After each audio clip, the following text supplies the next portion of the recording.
Hello, everyone. This is Dean Vaughn from the Dean Vaughn Music Podcast Show, coming to you live from Las Vegas. I hope everyone is doing awesome out there. We have a special guest with us today. Her name is Lois Larimore. Lois is best known in Australia for being the close-up girl. She was on the side of the billboards and buses that drove by. And she was also one of the leading ladies in many of the Australian-made feature films, featuring, for instance, Elliot Gould. Elliot Gould, I believe he was in Ocean's 11, 12, and Ocean's 13. He was an American actor known for his role in MASH. So we're going back a few years now. MASH, he was in the 1970s. He was Oscar-nominated for his performance, also in Bob and Carol, with Ted and Alice in 1969. And I remember seeing all the Ocean's 11 movies. She also co-starred with Julian McMan, the star of NipTuk, and now a very huge series out there, FBI, Most Wanted. And with Lois, she was also playing with Julian in Exchange Lifeguards. That show went worldwide. And also Christopher Atkins from the Blue Lagoon. I remember that. With what's her name? You know, the big tall girl. Anyway, and Rachel Ward. And she was also in The Punisher with Dolph Lundgren, Frankie's House, and Bangkok Hilton. And The Challenge. Lois is also a trained classical singer. Lois put out a pop single in the late 80s, early 90s called It's in His Kiss. And Lois went on to work at Warner Brothers, I believe in Australia, in the studio, and then started her own television show called New Age of Aquarius. She aired on Channel 7, Australia, and it was a huge hit. Let's bring in Miss Lois Larimore and find out what she's doing now. Let me see if I can get her out here. And then we'll go ahead and start the video. Oh, there she is. Hi, Lois. Hey, hi, Dean. Yeah, nice to have you on the show today. Thanks for having me. Yeah, and for all of you people who don't know Lois, she's been my partner for 17 years. So we're actually doing this video remotely because we're both on location at the moment. And I'll get a chance to test out some of my new equipment because I got another live interview next week with a world-renowned violinist. I won't give his name out yet. So that's going to be really exciting. So Lois, where are you, or what are you doing these days? Well, I'm could be virtually anywhere right now. I'm heading overseas, actually. Okay. Yeah. We're Australia. I'm not Australia. Yeah. Yeah, they're opening it up. Okay. And you remember, it's supposed to be heading back there 2020 for the third in my trilogy of, well, first there was New Age of Aquarius, Age of E, which I don't know if you mentioned that in your thanks so much for everything you said. I don't think I did. I'm just trying to get. And oh, you look hot, honey. Yeah. So okay, so let's go back. I have tons of notes on you, but I'm gonna let you kind of direct traffic here as to how did you get started in the entertainment business and at what age? Oh wow, well, I started dancing on the fireplace when I was 2. Fell off, broke my nose. Figured dancing was not my forte. But I started singing when I was like 5 and 6. And I'll never forget, in the 3rd grade, Jane Landry and I were asked to sing duets for a PTA meeting, a nighttime PTA meeting. Okay. So we wore the same outfits and sang. And after that, one of the teachers said, "You need to get this girl some lessons, Woody and Shirley." That was my parents. So they did. I started voice lessons. They said, let her voice mature a little bit more. So I think I started when I was in the 6th or 7th grade. Wow. So you kind of knew early on you were going to be an entertainer of some sorts. Well, I always thought I'd be a singer first, always, but I was classically trained. Dixie Weil was my first voice teacher. And I'll never forget, in high school, Dixie said to me, she said, "Lois, I can't do any more with your voice. I'm sending interviewed Julia Monroe. Julie was her teacher. So you can imagine how this, how I was 15 at the time. So, and I had this massive voice that I didn't know what to do with. I'm learning now, thanks to you, honey. Oh, well, I am a musician, and you got plenty of equipment to work with if you want to start recording some new records. Oh, yes. I can help you do that. But, let's go back now. You were when I met you, you came from Auburn, California. Mm-hmm. And then I know a little bit about you coming to LA, and that's where I met you. And we won't go into too many specifics there. And then you came out towards that's another podcast. And then we ended up in the high desert, and here we are in Las Vegas. But we are working mostly from home. Lois is an entrepreneur in many different businesses. I'm still in the music business, recording records. And I started the podcast show so I could advertise for my friends and lift up the newcomers and talk to everybody in the entertainment business and, the corrupt side and the good side and where's the money come from and all that. So all the questions we have, especially since this COVID thing hit and everybody's really went in the studio, did their albums, and now they're all coming out. All my friends are playing right now. We got, I think, Stephen Piercy is out there doing some stuff. Rat, Aerosmith. Wow. All the old rockers are still playing on tour. It's amazing. I even seen a thing with TSOL the other day, and those guys are back on tour, 2022. Along with everyone else, Poison, Motley Crue, and Def Leppard, and you name it. So I really wanted to get out on tour myself, but this isn't my podcast. Oh my God, I'm thinking, okay. Okay. Oh my God, Ricky. Let's go with Ricky Ricardo. Let's go back to your family. Were they supportive of your career? And well, absolutely. I know a little bit about your sister. She was also a genius musician. Oh my gosh, yeah. She was. And it's funny you should bring her up because I went and I love, as you know, Dean, I love the thrift stores. And there's one just down the street. And I found a double cassette deck.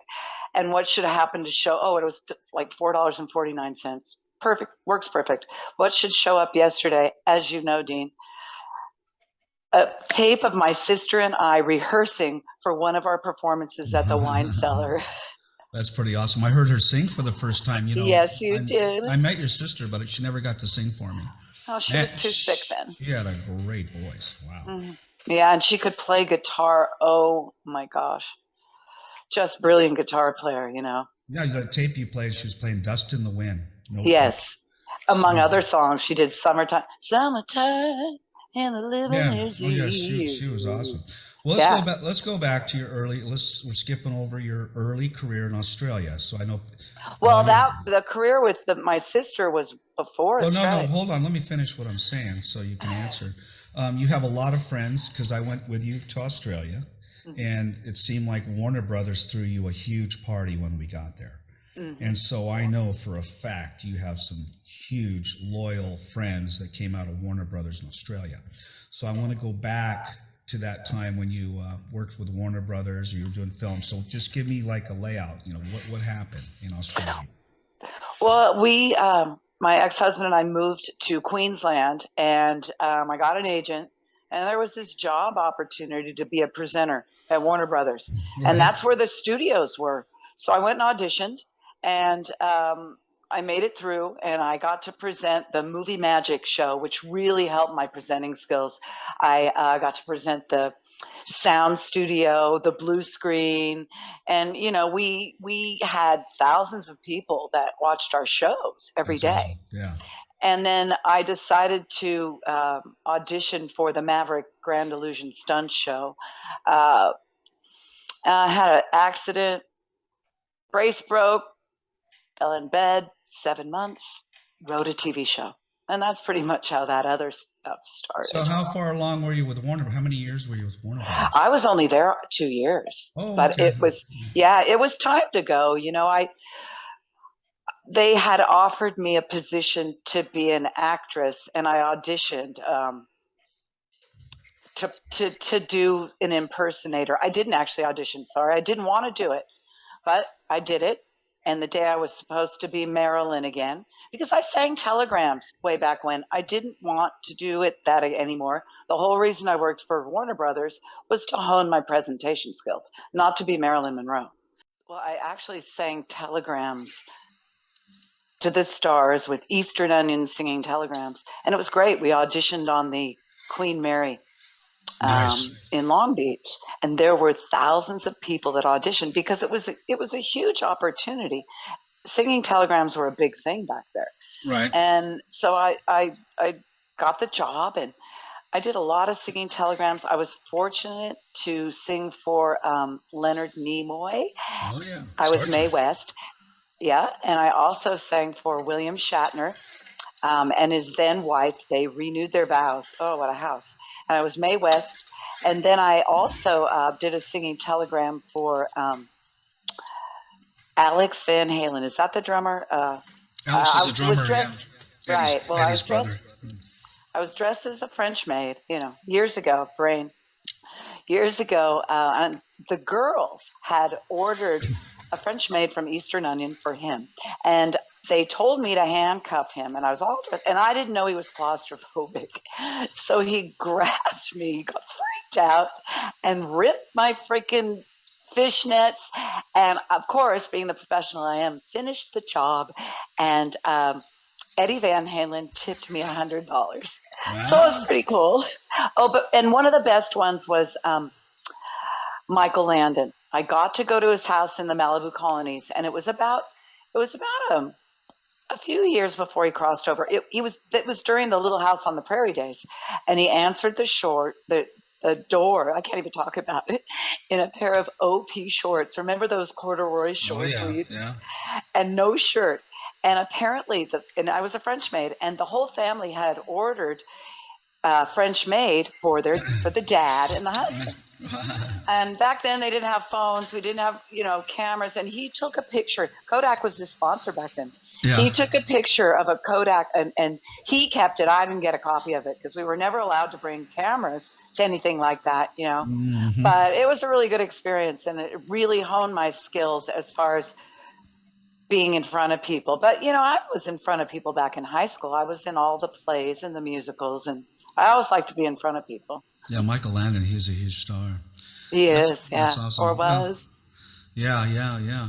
So in the movie business, let's go back to Australia, and then what brought you to, the United States, America? You mean back to America? I was born. What brought you back? Yeah. I had the show New Age of Aquarius, and I wanted to sell it overseas. And I found, there was no email or anything back then. I had to fly to America. Right. So I flew to America, and I met with Wisdom TV. And mind you, back then, you sent and faxed tons of paperwork just to get a pitch meeting, and New Age of Aquarius did good, and it did really good in Australia. So I wanted to sell that, and then on the strength of that, do a new production, which is exactly what I did with Age of E, and we shot that in Canada. And so you became more of a production or TV writer at that point.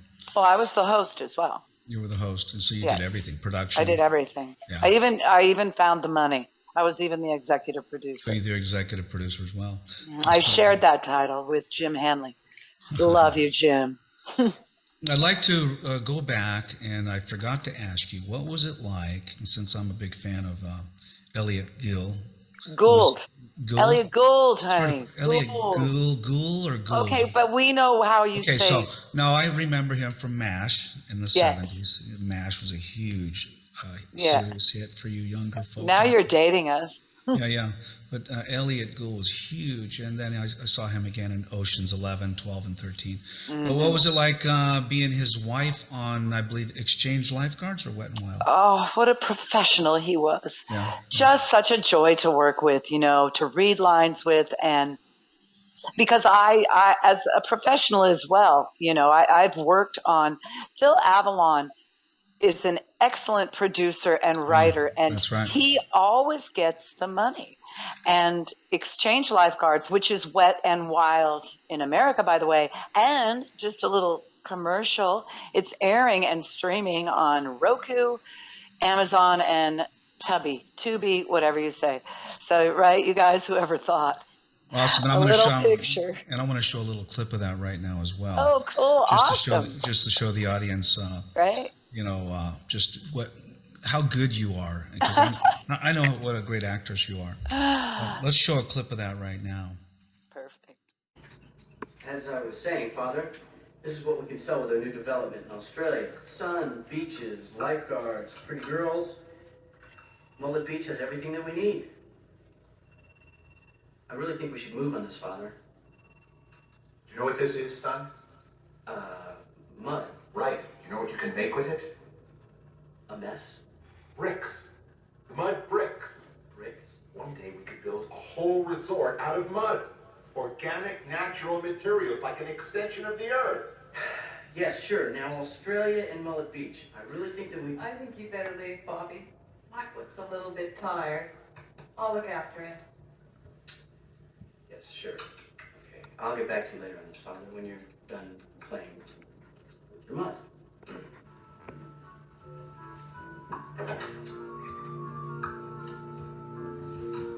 For a little drinky.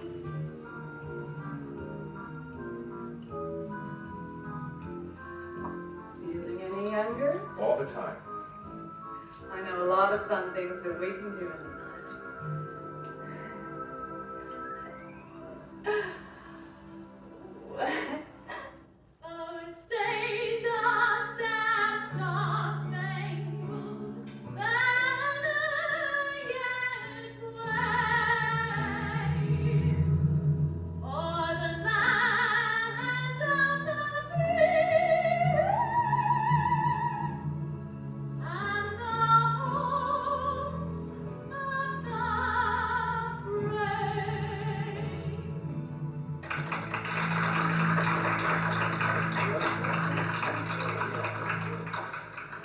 Bobby, have you seen your father?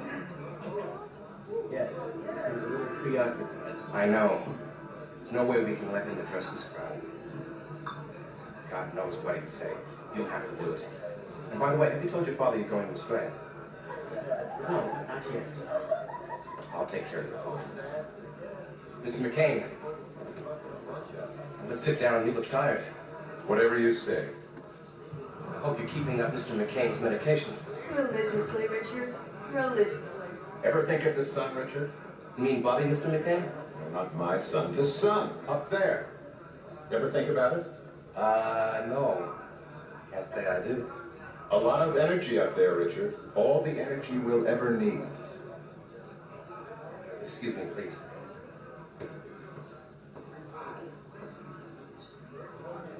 If there's any shit up those greenies, you know what to do.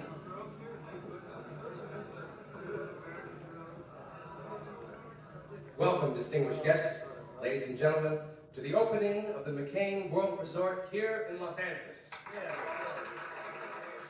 Okay, so what do you? Oh my gosh! Does that bring back some memories or what? Oh, it certainly does.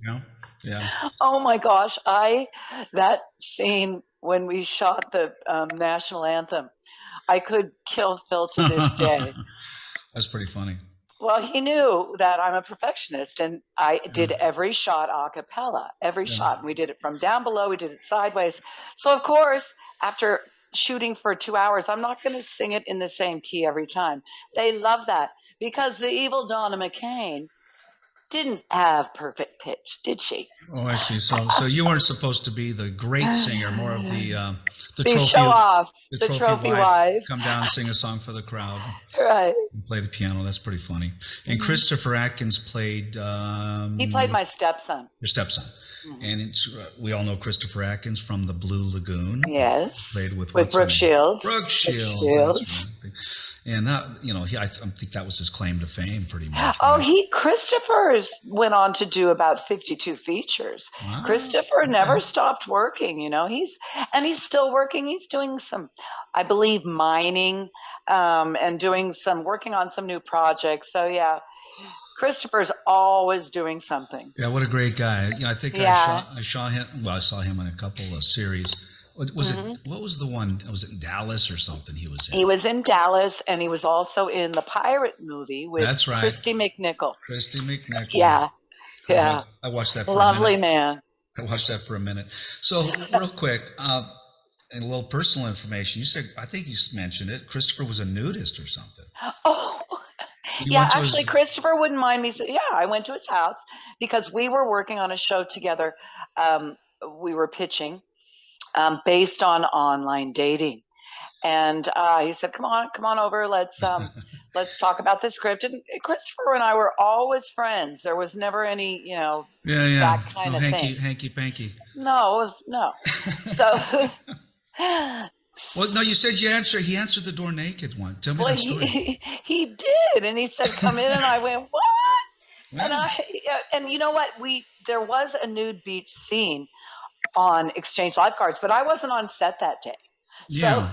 I didn't do very many beach scenes for Well, that film. but I didn't see any guys, naked. Oh, you didn't watch all the film then? No. They were just wearing those Australian Speedos. No, you haven't. You missed the one nude Well, scene. whatever. I'm glad I missed that one. But I did notice some girls on the beach without their tops on. That was pretty. Oh, well, in Australia, it's illegal. It is legal. So that brings me to: have you ever done any nudes out there? No. No. What about Elliot Gould? Gould, honey, Gould. Elliot Gould. Gould. Now, if I recall, you did a little naked scene with him. No, it was not naked. Well, he rubbed some Mud into. Okay, so Yeah. when I read the script, I said, "Phil, and he said, "Oh, come on," and Elliot said, "Oh, come on, Lois, you look just like a mermaid." So I had a white bra on. So we copped a feel. But it was all for the sake of the art, and it sure. ended up on the cutting room floor. Oh. Yeah. So that whole scene. Well, that video I saw wasn't aired. The one I saw. You don't see him rubbing anything in. All you saw was a still shot. Okay. Oh, that's right. And that That's was right. never actually. That ended up on the cutting room floor. Okay. Enough about that. Yeah. So he's a true professional. Love the guy. Absolutely. And you were right there with him as the co-star. In fact, I encourage people to go watch that Wet and Wild. Wet and Wild Summer here in the U.S. Yeah, just Google it, Wet and Wild. And It's if you're on- in Australia, it is. I'm not sure if it's airing. Exchange Lifeguards is. If it's streaming over there, I'm sure it is. Amazon's Amazon. So if that's true. You Duh. Google Wet and Wild anywhere in the world. Where am I living? Yeah, Lois just crawled out from under a I rock. guess I'm in Bali. Oh, I'm actually in Bali right There's now. Amazon all over the world, and it'd be Wet and Wild Summer. Check it out. It's a really cool display. It's a fun little picture. I just can't believe it's making the rounds again. Yeah, I think she's trying to murder Elliot the whole movie. They're Yes. feeding him pills and Drug and drown him. Trying to steal Not his- drown him. That's another picture I did where I was trying to steal his drugged fortune. and drowned. Huh. So you came out. I met you here in about 17 years ago. Yes. August 2005. August 3rd or 4th. 4th. You sure about that? Yeah. Oh, maybe it was the 3rd. August 3rd. Anyway, so we're coming up on our anniversary here. Yes. We're so by the time this thing airs, we'll have our anniversary. And it'll be 17 years. That's right. Man, how do we put up with each other that long? I don't know. Yeah, it's crazy. But Lois is very supportive of my career and vice versa. So we support each other's music, acting, whatever career we choose. I highly recommend that for parents out there. Encourage your kids to do what it is they love. If they're an artist of any kind, encourage them and support them throughout their entire lives. I think it's important. But aside from that, your parents were extremely supportive. Always. They moved to Australia, right? They Okay. moved to Australia and started a flavored popcorn and caramel corn business called Shirley's Caramel Corn. And they were retired, and they had a few shops in Sydney. What year And my would brother, that? What year would that was that be? 1982. 82. So the Hmm. anybody who lived in Australia would remember that. There wasn't even popcorn in the theaters at that time in Australia. Oh man, I love popcorn. Yeah. Yeah, I know. So they did well, and then they sold the businesses and traveled around Australia in a little motorhome. And my parents were not tall people. They weren't little people per se. They were just not tall. So they had they used to But they talk.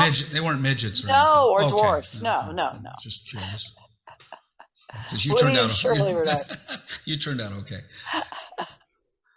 Okay, so your brother is still in Australia, correct? Yeah. Yep. Of course, I know her brother. He's a great bass player. My brother is Yeah. phenomenal. Well, we'll have to have him. We need to do that virtual band, Scott. We'll get him on the next podcast. Yes. Scott Larimore in Australia, mate. I hope you're doing well out there. They say I have a lousy Australian accent, but it got me by for 27 days. I got tired of being called a crazy American or catch up with your mate. You look like you're a bit lost. You look like you're a bit lost out there. And I said, You yank. I am not lost. I know exactly where I'm, mate. So my Australian accent got pretty good near the end. Oh no, Yvonne, did you hear that? You go to Australia and you go, well, I'd like a Foster's. And they go, we don't sell Foster's. Every American thinks that Australia sells Foster's beer. Exactly. They've got like 20 or 30 other great, what was the name of that beer? I like the stout or the ale. But they've got a Cooper's. You like Cooper's. I like Cooper's in Australia. I love the beer out there.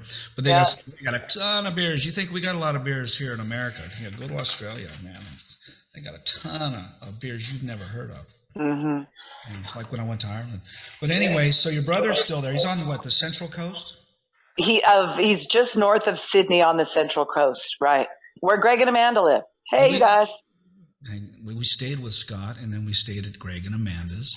And we stayed with Klaus and Dawn. On the island. Of Bundeena. Yeah, Aborigine Island. It was so fun. We had a blast. We were in Australia for 27 days. And yeah. I'll tell you what, when you come Bruce back, and Bindy's place, the farm. That's the people that had the party for us. Bruce and Bindi had a huge oh my gosh. Receiving party, whatever you want to call it. Welcome back. We rented a car, got on the Sydney airport, we drove straight to Dean let me drive because he hasn't driven it. I'm not driving on the wrong side of the road. I don't do well. He said wrong, anyway, guys. It's the wrong side of the road in America. You don't do that out here. You get arrested.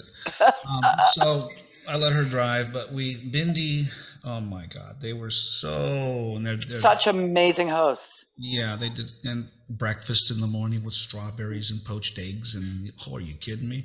And Dean got to feed the kookaburras. Kookaburras, and I got to got to go swimming in their beautiful pool. Oh my gosh! Meet their wonderful daughter. Mm-hmm. Sienna. She's so big now. I saw a picture of her. Oh my gosh! Gosh, she's so tall. She's model tall. She's taller than Bindi, I think. Oh yeah. She's almost as tall as Bruce. Oh, no way. Bruce was the grave digger at Warner Brothers. Bruce is huge, man. And he went on to play. He was in the Maverick show as well. Phenomenal actor. Phenomenal. And a great guy. Just brilliant. Oh, everyone's brilliant. Yeah. Man, that was the best time. Nobody would let us stay at a hotel or a motel. No. I said, nope, don't stay there. Klaus, I loved the pool in the backyard. And Paolo, his cousin from Brazil, was here. Yep. It was great times. And Dawn. Great host. Of course, freaking Klaus is the best chef.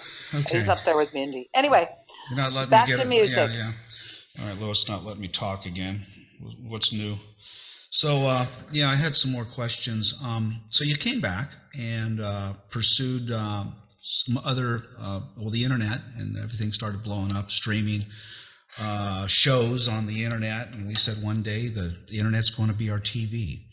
And I remember us having that conversation, and now the internet is our TV. And people are canceling their major network, NBC, ABC, Dish Network, all that crap.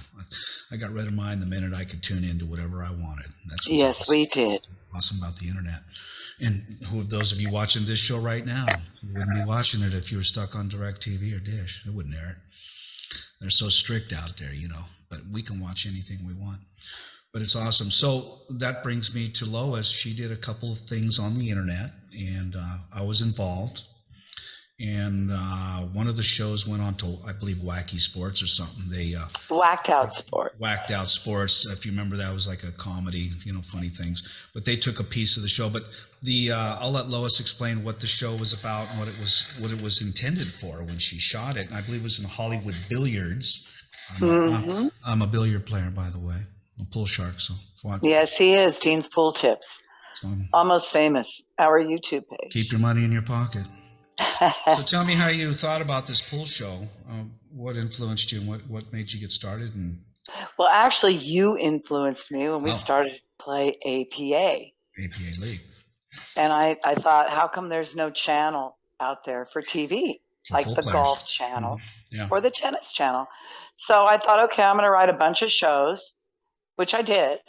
I could fill a whole program grid, and like the show Break and Run, Pro Shots, Celebrity Pool, all these different shows based around pool. And we did have some finance, if you remember, and then finance fell through. And of course, Dean's Pool Tips is still huge on YouTube.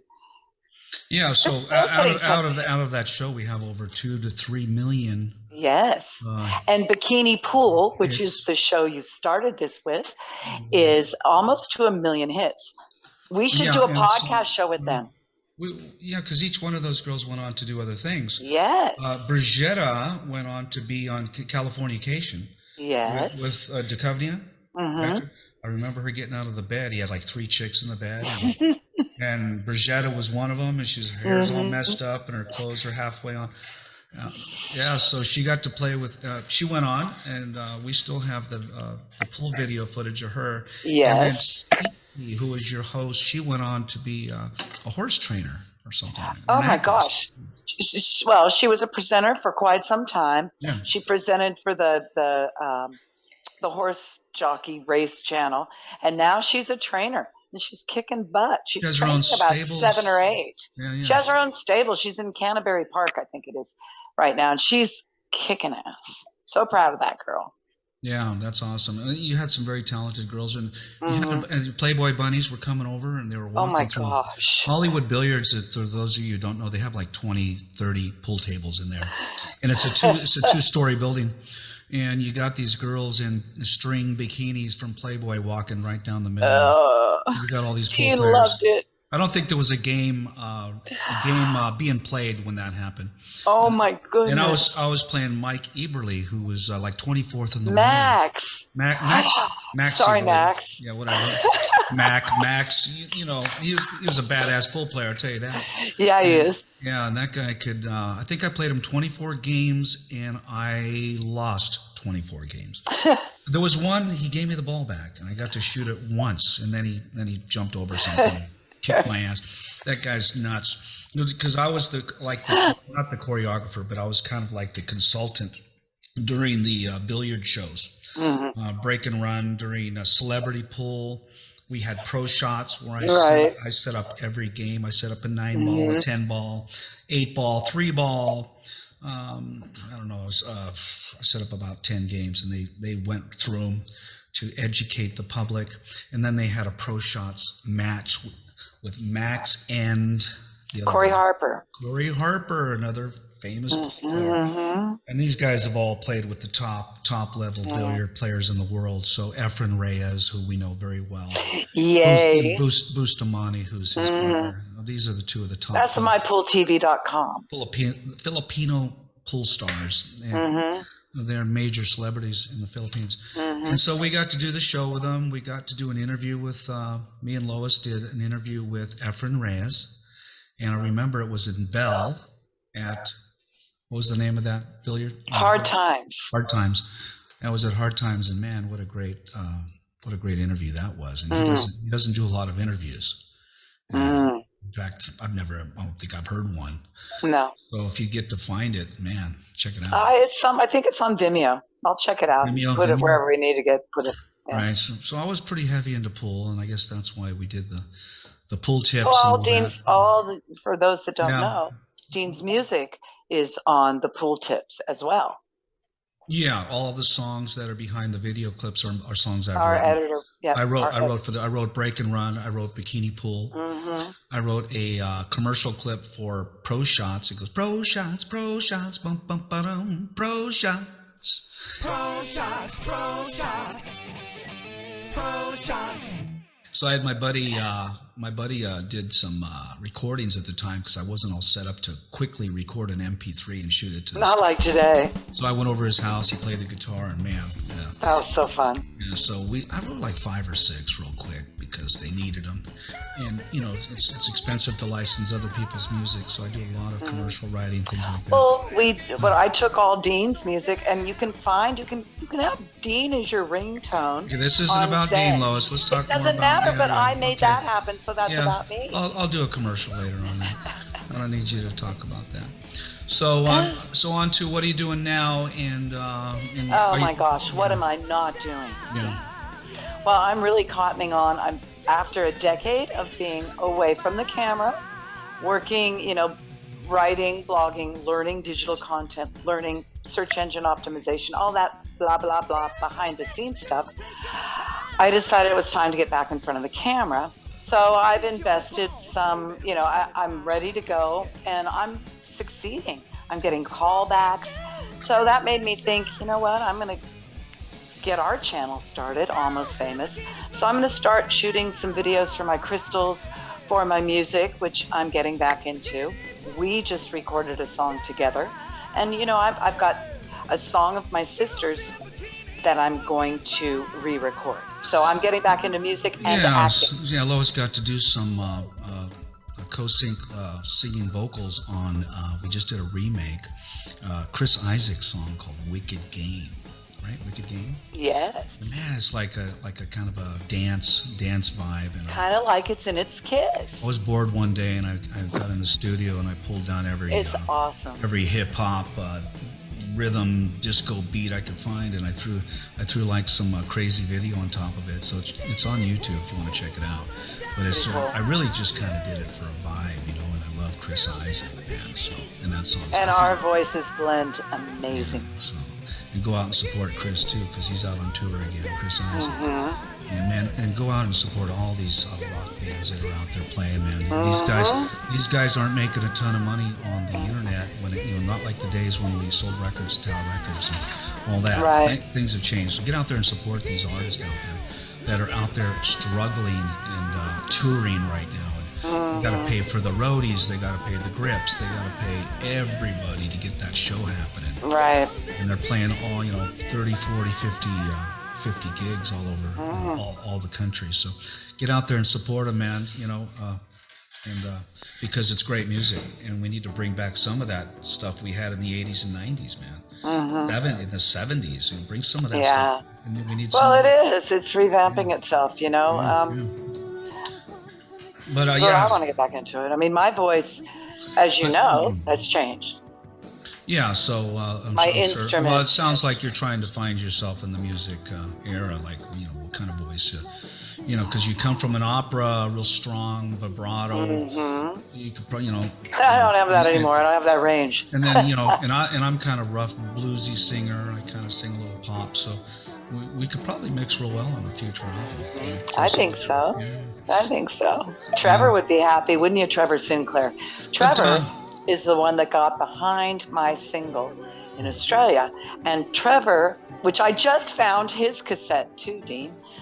It's a Music Over Australia interview. Music Over Australia was Trevor's syndicated radio show. Trevor's still doing it. I think he went from morning to drive time. I'm not sure, but he's a top jock in Sydney. And then I have another beautiful friend, Bianca Dye, who I'm sure would love to get us on her show. That's awesome. Yeah, that's what the plans are. Cool. Dean has been telling me he's going to write a duet for us for a couple of years now, so we'll see. We'll see what happens.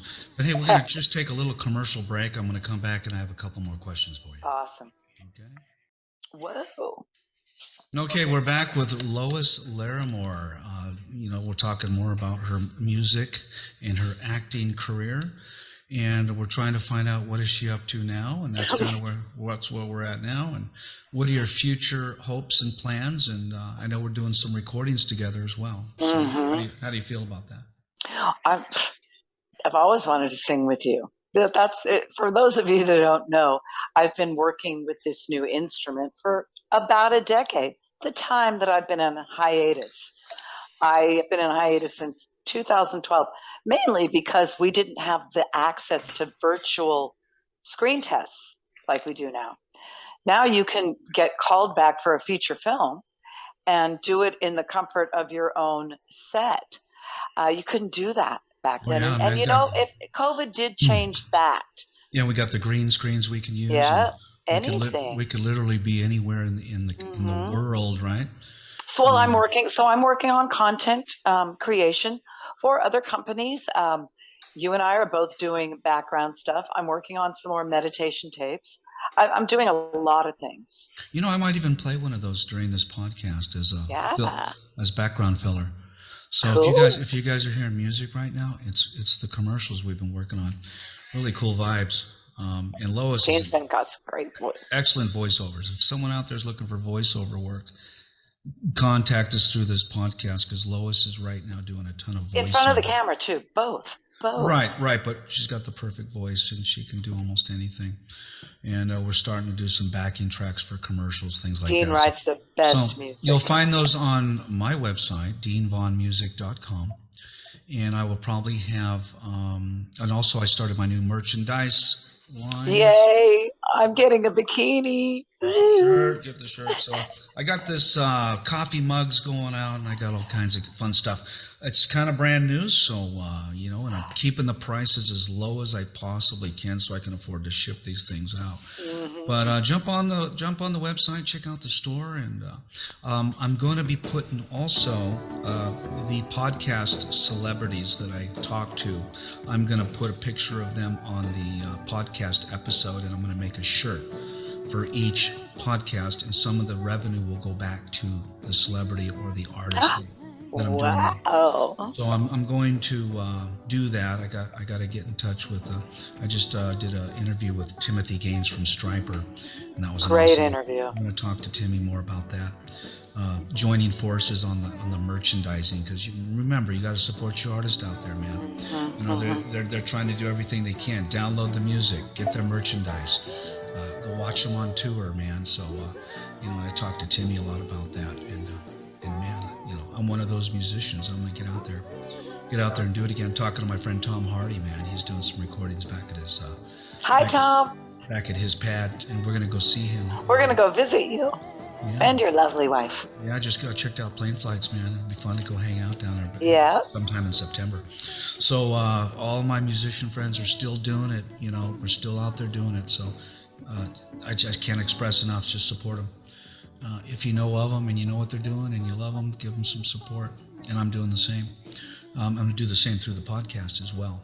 So this podcast is also going to go back to support the up and coming and the people who are out there, trying to make it. So I want to wrap up. So is there anything you want to say before we? Yes, there is. I want to talk about It's in His Kiss. Okay. Because I found the video, so I'm having it converted, and that in itself is an amazing story. I had just gotten out of the studio, and we had just had It's in His Kiss pressed, and it was EMI. EMI was my distributor. Lead On Records with Kent Pickering. He owned the label. That was my label, Lead On, and he was the producer. So we were in the middle of, we were going to try and do an album, and he had a few songs, but It's in His Kiss came out, and I was shooting a commercial for Women's Day, and the director who I'd worked a couple of commercials with, he goes, Lois, heard you put out a single. Let's hear it. So I had it on cassette, and because I had the single with me, and there, of course, no phonograph in the room. So he had a cassette player, and I put it in. He goes, "That's so cool. Let's shoot a video." I said, "What?" Because I had on this really cool gold dress. So we played the cassette. I freaking mouthed the song and took it to his editor. He did it just as a gift for me, as long as I gave him, he worked at the network, so he liked to try cool things. So it ended up on Video Hits in Australia. I can't wait to get that. So I have that, but I'm going to release, I just put the single on SoundCloud, and I have an interview with Trevor from Music Over Australia. Hi, Trevor. And you did another song too. You did. Yes, it was written by my sister. Sister Danny, who's no longer with us. No. And very sad. She was a genius musician. I got to hang out with Danny. Moving away. And moving away. You're distorting. Yeah. So you don't need to say so loud. It's kind of distorting on this side a little bit. Oh, sorry. Very loud. So Moving Away was written by Danny and produced and recorded by myself and Eric Chung. Eric Chung, he's the one that recorded it. He played the piano and he recorded it for me. And of course I did the lyrics. And that's when you made the comment that I sound like Olivia. Well, my voice was completely different then. Yeah. Well, and I want to re-record it. Now, speaking of Eric Chung, I got an opportunity and honor to meet Eric. He's a genius. He puts together all of the shows in Auburn for. Can you talk a little bit more about Eric? And just Eric is a genius. Give him a little plug. He's a friend of my sister's, and he just recently retired as a teacher from, I think, the American River College. I could be wrong. I've known Eric since I was a kid. He plays piano, flute, brilliant songwriter, drums. But we've had a great time with Eric. But yeah, he hopefully will get up to the reunion in October. They want us to perform and maybe do some. Well, we'll see about that. Yeah. So he's asked us. I got to hang out with Eric Chung. We went on a little tour of Auburn one night. We had a little bit too much to drink, and he played. Well, it was my sister's memorial. Was it your sister's memorial? Well, we had too much to drink. Yeah. So me and Eric, we decided to walk around Auburn because the place it was lit up. Every place it was packed. It must have been a weekend. We were staying at this little hotel down there, and Eric grabs his box drum. What do you call that box drum? Where you just tap on it and it's got box drum. Yeah, it's another name for it. So Eric grabs his box. I got my 12-string acoustic, and we start walking down the street, and we end up at this pizza place. And I'm playing all these, songs by Bon Jovi. I'm playing. It was a great time. Van Halen. I'm doing Dean Vaughn songs and everyone. And we were singing. Yeah, it was a lot of fun. So that's kind of how we wrapped up Danny's memorial out there. Mm-hmm. She has a lot of friends out there. So again, I want to try to wrap up. Well, she's making herself known. Yep. So what do you want to wrap up with? You want to say anything? I just want to say thanks, Dean. Thanks for having me. I'd like to come on your show as a regular guest. What do you guys think? We'll see about that. Okay. So anyway, I want to thank everybody out there watching the Dean Vaughn Music Podcast Show. Thanks for having me, Dean. I want to thank Lois Larimore for coming on the show, and everybody be good people, and keep an eye out for the Dean Vaughn Music Podcast Show.